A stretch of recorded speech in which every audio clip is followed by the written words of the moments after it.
Guys, this week for math, we are going over exponents, and we're using those with our powers of 10 again. As you can tell by looking at the screen, we're working with exponents and powers of 10. So I'm going to start by annotating and showing. If we have 10 to the first, that means our number is just 10, as stated. But if it's 10 to the power of 2, what we're doing is we're solving 10 times 10, which equals 100.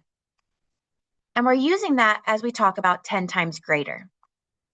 So when you do exponents, you're doing the exponent that many times you're going to multiply our bigger number.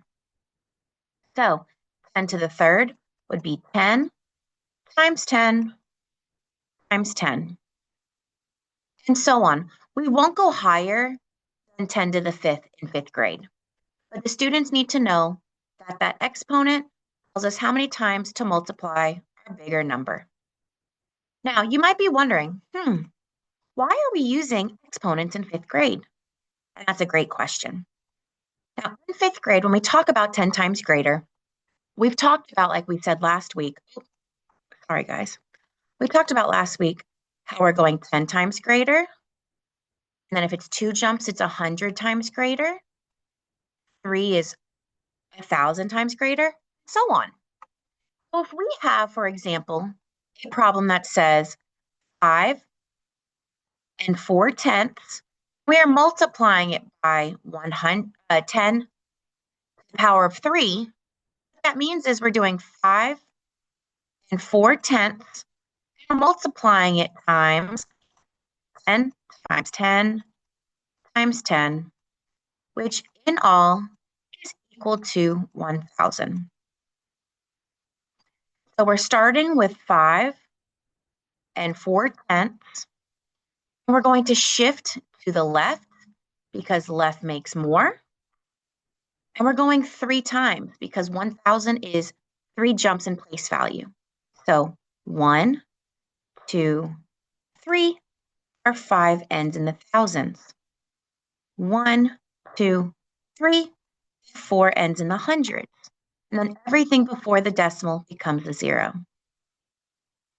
So 5 and 4/10 times 10 to the third is equal to 5,400. Now, like we talked last week, we might also do division. And when we do division, the right reduces.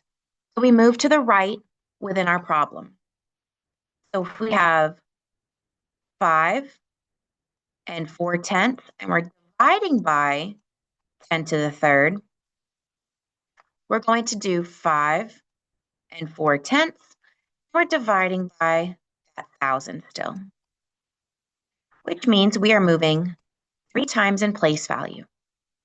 So if we have 5 and 4/10, and we move it back 3 places, go 1, 2, 3, and the 4 goes 1, 2, 3, and everything between that decimal and that first number or digit is a 0, which means 5 and 4/10 divided by 100 is, let me write it out,